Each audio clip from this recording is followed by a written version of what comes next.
I'm Dr. Hackie Reitman. Welcome to another episode of Exploring Different Brains. And today we're so lucky to have with us Dr. Lauren Schur, who is the professor of counseling at Barry University. Welcome, Lauren. Thank you so much. It's so exciting to be here. Well, I'm very excited. I mean, you've got more degrees than, I don't know, I got hair on my head. And you're always doing stuff to promote justice, equity, inclusion, and belonging for all. So it's an honor to speak with you, Lauren. Thank you. I'm honored to be here. First of all, could you introduce yourself to our audience properly and tell us how you got into psychology? Thank you. Well, I appreciate your kind introduction. And I guess what I would like to say about myself is I started my career, I was pretty young. I worked in a crisis center for the first years of my career. So it was really like jumping right in. I worked in a crisis stabilization unit. I also worked at a crisis center that was funded by the county, local government. So I've been doing that since I started working with clients in 2003. And then I went to London. I worked as a qualified social worker, and I worked with people from all over the world. So that's really where my passion for, I'll say, like social justice, diversity, equity, inclusion, however you want to say it, really started. Working with families who were from all over the world, you know, moving their children to London, a very Western cosmopolitan city. There were just so many interesting cultural justice, equity, diversity pieces that came up. I guess I got into psychology originally because when I finished undergrad, I was very young. I was 21 years old. I thought I wanted to be a medical doctor, but I think I was too young to really be able to commit to that. So I worked in a medical office and it just felt so rushed. I was a medical assistant. And so, you know, every 10, 15 minutes, there were more patients coming through the door.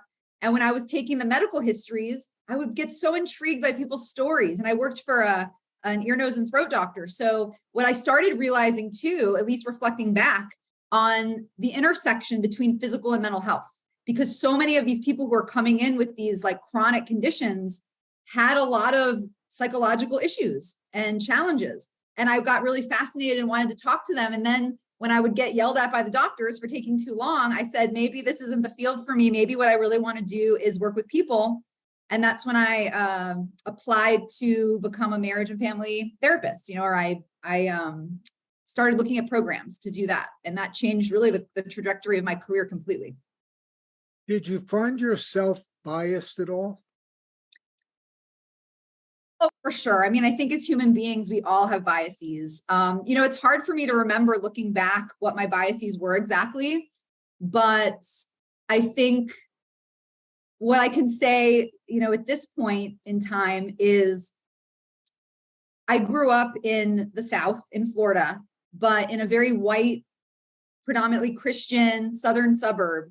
And I am Jewish. And so I think for me, certain messages that I received as a child made me a little bit maybe biased towards some people who are very, who sort of have this idea of, what I want to say, like missionary work, right? That, you know, Christianity is the religion that everyone should be. And so, you know, just being very open and transparent, that's a bias that I continue to work through. And of course, I have clients who are Christian and very faith-based. And so I have to really check my biases in particular with people who are very religious from the South.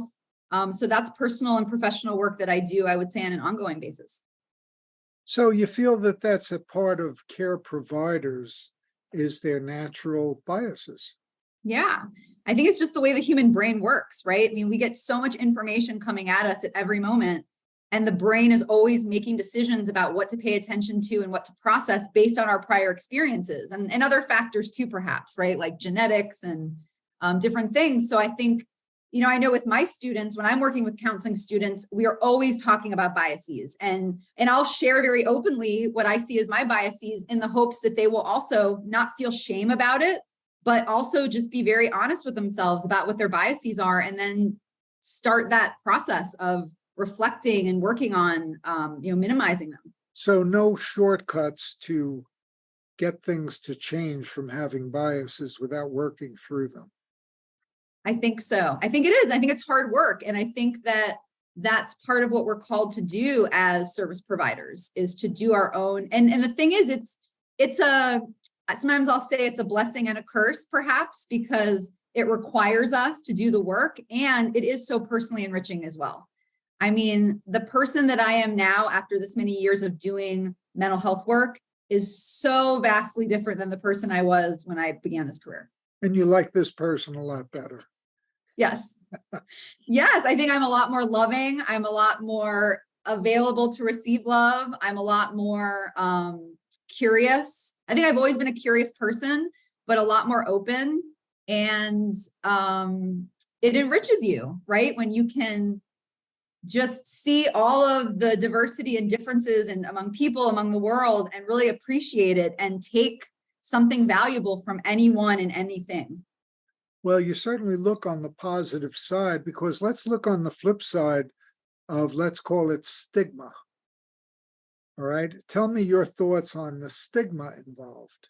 Wow. So stigma with mental health in particular, I mean, when I think about stigma in mental health, I think about how we frame people who have different ways of experiencing the world. So, I mean, mental health is to me, like a broad concept. And so I really think about stigma as a justice issue in terms of, why is it that when people maybe have emotions that are, bigger, more intense than other people, or people who perceive things in a different way than other people do, why do we think about that as so negative? And by the way, I think that's also very cultural, because there are cultures who deal with things very differently. For example, even with psychotic disorders, there are places around the world that see like hallucinations and delusions as more of like our connection with the spirit world, as opposed to like someone having an illness and pathologizing it.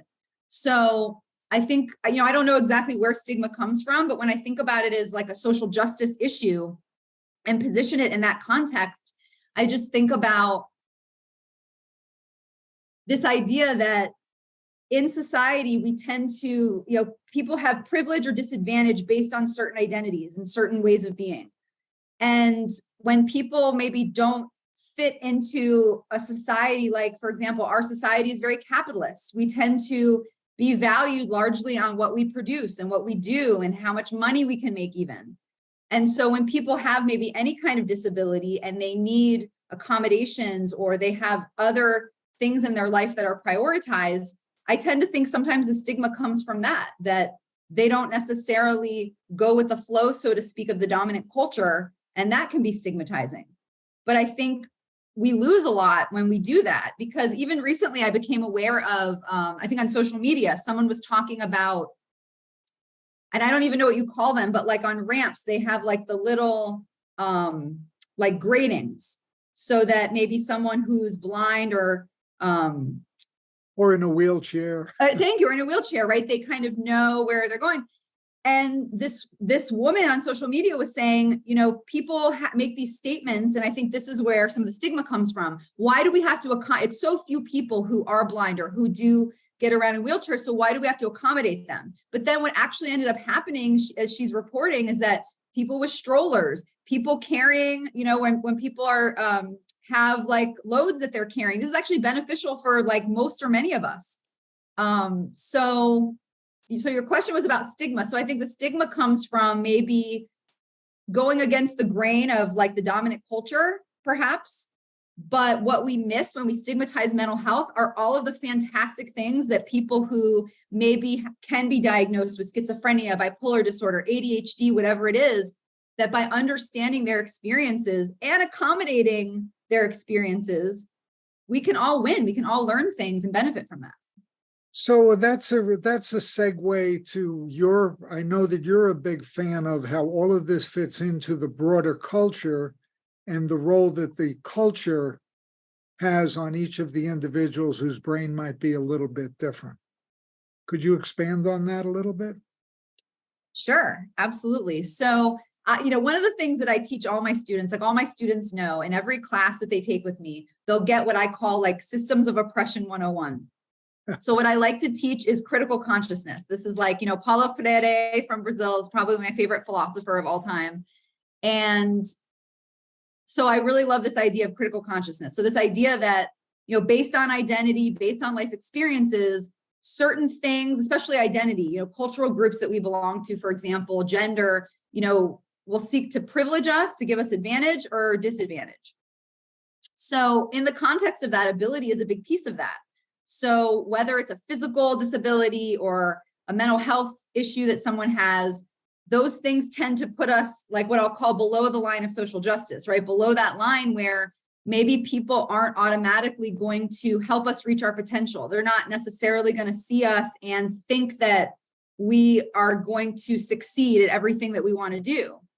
So in that context, so critical consciousness is understanding that we're being positioned, right? That there are these dynamics of privilege and disadvantage, and that we can take actions to dismantle that we can do things to level those differences, those inequities. So for example, even like having conversations like this, that woman on social media talking about the benefits of the gradings or, whatever you call them, but just awareness about these things, I think can be part of that.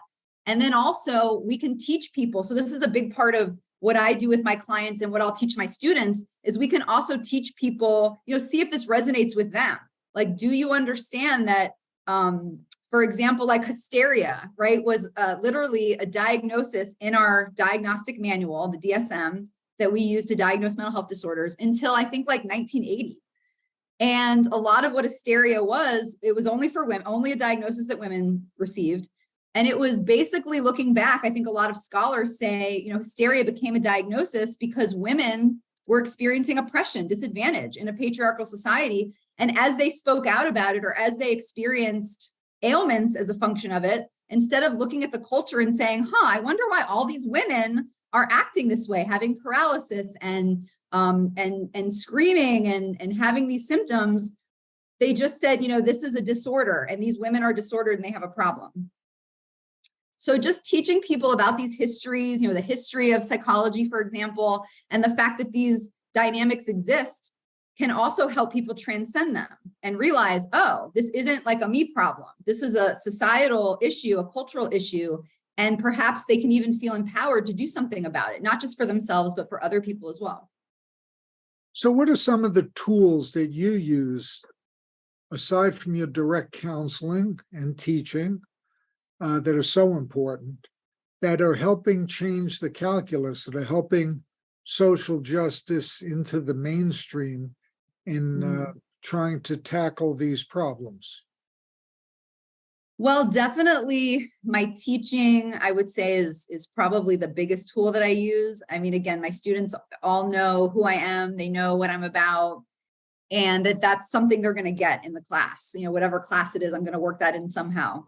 I also like to write. I do some research too. I'm really into this kind of research right now. There was a book that was written some time ago called Positive Deviance, or the Power of Positive Deviance. So really looking at, among these groups, so we can look at like queer communities, we can look at communities of color, and where are people thriving despite the fact that, in Florida right now, we see so much discrimination, even on a legal basis, especially amongst people who are transgender, people who, I would say identify as queer, LGBTQIA+, however you want to say it. So looking at communities who are thriving despite that, what is it that they're doing? So this is the kind of research I'm really interested in doing too, is really going to communities and people who are impacted, I would say, discriminated against, who are, experiencing some disadvantage because of who they are, how they're positioned in society, but despite that, really thriving and doing amazing things. So those people really inspire me, and I love to be able to share their stories. And so doing qualitative research in particular with groups like that is something that I really enjoy. Outside of that, this is a very new realm for me, but I've gotten involved in legislative work lately, writing policy statements, organizing. I just was not elected. I was appointed to the chair of the Public Policy and Legislative Action Committee for Florida Counselors Association. Wow. So looking at how we can build coalitions, and I think public awareness is just so important, because I feel like I run into so many people who really don't understand how these laws like the Don't Say Gay bill and the anti-woke really negatively impact people. And when you start to talk to people and allow, center people's voices, let young people, for example, talk about how this impacts their education and how it's not really what they want. I think that those are things too that I think can make a big difference. Well, it's great to be a champion of the underdog like you are. And it's also, as we mentioned before, if you use the strength-based model as opposed to the opposite, you can get much further. You want to talk a little bit about the strength-based model. For instance, in the autistic community, embrace the positives and not just focus on all the negatives. Yeah, I think that's an incredibly important part of empowerment. And one of the things that we have to use as a tool in professional counseling is a set of advocacy competencies. So teaching students also, so it has basically 3 levels. So we can advocate with our clients or on their behalf, depending on the situation, at the individual level, at the community level, and at the society at large, the public arena, they call it. So I think that's important too, to think about how we can, work with people and encourage people to get involved in their communities, to get involved with the public, in public spaces or at a larger societal level. And so at the individual level in particular, that strength-based approach and personal empowerment is like written into the advocacy competencies. So I think you're really onto something with that. Well, I really admire so much what you're doing, because you're doing one of the most important things, which is being a teacher, but then you're into advocacy, and then you're into policy and changing government. I mean, you're hitting the whole trifecta, really, in your involvement, and that's great. And you've inspired your students, one of whom I know, Patty Fasano, has really been inspired by this and is going to make a difference too. So you're multiplying yourself. You're multiplying yourself. Thank you. Well, I have to say, one of the greatest thrills that I have is I do get to teach an advocacy and leadership course to PhD and counseling students. And now I'm supervising them in their internship. And to see the projects they're doing, and like you said, the impact they're making really is just a thrill for me. And definitely with the legislation stuff, it's new for me. I'm still really learning, and that's fun for me too, because I decided to stay in school all these years. So I love to learn and be a student as well. And there's so much of an impact that you can make through politics, through legislation. But I think for a long time, I stayed out of that realm until it just keeps coming up. Things just keep coming up that sort of, I felt like it was required, right? If I'm really an advocate, this is a realm that I have to get involved in. What message would you have for anyone out there who wants to become a counselor that runs an inclusive practice? Ooh, that's a great question. Well, I would say that a good place to start is to know the history.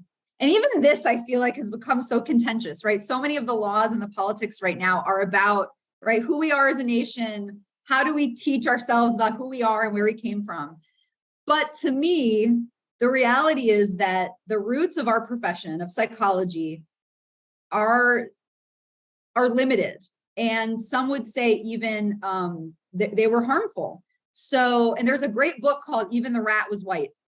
And it talks about some of the roots of psychology and how, and I think it was, because at the time, late 1800s, early 1900s, the reality was there was systemic and institutional racism just permeating the culture. So psychology became a tool of white supremacy. They used intelligence tests to say that white people were smarter. Even when you go back to Freud, we tend to say Freud was the father of psychology. So what I tell my students is, listen, the book might say this, and you can call him the father of modern psychology, but that's not where mental health treatment started. So I think one thing that's important, if you want to have an inclusive practice, is to learn about your history, the history of the profession, and also honor and learn about indigenous and ancient practices of health and wellness that came long before, and find a program that does that. Find a program, find faculty who are about that, are about indigenous practices, who are about, I'm going to say not even cultural competence, but being culture centered. And I think you were maybe alluding to this too when you talked about autism and being strength-based. So, there's this whole conversation in the field about like cultural competence, right? First, it was all about cultural competence. We have to have awareness, knowledge, and skills to work with cultures that are different. I think we've moved past that now to where we're talking about cultural humility. And you talked about this earlier, right? Knowing our biases, being aware of ourselves and the limits of our understanding of other people based on who we are and the things we've been through in life. And so being humble enough, right, to like acknowledge that and learn from our clients and not make assumptions. I want to offer kind of a third, what I hope is the next step. And I learned this from my mentor, and there are people who came long before me who are doing this work of culture-centered practices. And so this is really the idea of finding out from our clients and their communities and their people and their role models, right, and their ancestors, what did healing and wellness look like for them? And how did they achieve that healing and wellness? And how can we embed that in our practice? And so part of our assessment process and part of our treatment process becomes finding out from our clients and maybe doing some research and inviting them to do some research on, well, who's a role model for you of healing and wellness? Who has done that before you? And how do people who came before you do that? And how do you want to do it for yourself? Anyway, I might be kind of rambling at this point, but I think there's a piece of making sure that the education that you're getting at a starting point is inclusive. And then there's also the piece of making sure that you're honoring your clients and their communities and where they come from and the practices of healing that came before them and belong to their ancestors.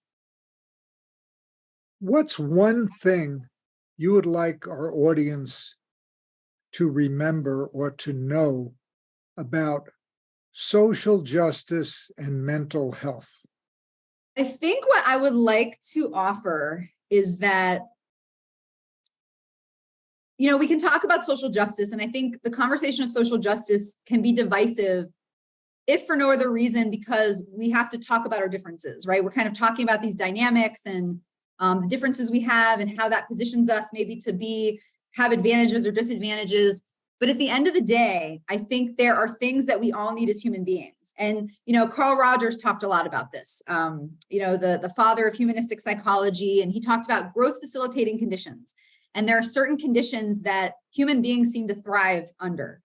And I think there's at least two pieces that are really important for everyone. Number one is connection and community, right? We all want to belong.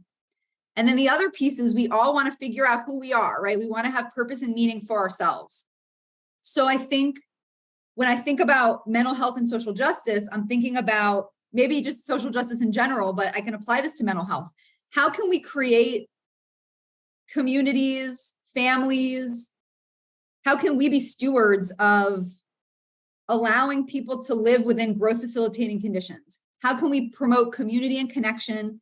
And how can we honor everyone where they're at? How can we help people to figure out who they are, what's important to them, what they believe in, find purpose and meaning in life? And so looking at mental health and social justice, it's like people who have different brains, right? People who experience the world in a different way. Wow, there is so much that we can learn from them. So as opposed to looking at, how it costs us. Mental health treatment costs money, it costs time. Maybe people who have mental health disorders aren't going to be as productive. How can we flip that? I want to encourage people to flip that script and really think about, and first of all, you can look at so many famous people, scientists, scholars, theorists, musicians, comedians who had very different brains. And so maybe that's a place even to start, is to really dig into people's stories, people who made huge contributions and who were diagnosed with mental illnesses, to really better understand how we can support people's mental health as opposed to stigmatizing them because maybe they experience the world in a different way than, the quote unquote average person does. Where can our audience learn more about you? Well, most of my professional life these days is connected to Barry University, so they could always check me out on our faculty website, and my email's there. I'd be happy to receive emails and to connect with people. I also do have an Instagram. It's Healthy Happy Life Hacks. I did a radio show, a health and wellness radio show at the university last spring. So I'm working on editing the episodes and creating a podcast. But they can find me on Instagram. Healthy, Happy Life Hacks is my handle. Well, Professor Lauren Shore, it's been a pleasure to have you here. Keep up your great work at Barry University and teaching and supporting and doing all that you do and being a great advocate. It's been a pleasure to have you, and we hope you'll return for more so we can learn more from you here at Different Brains. Thank you so much. Thank you. It's been a pleasure talking with you. Thank you so much.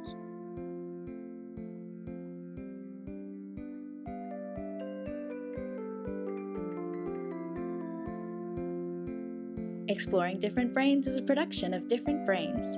Visit us at differentbrains.org.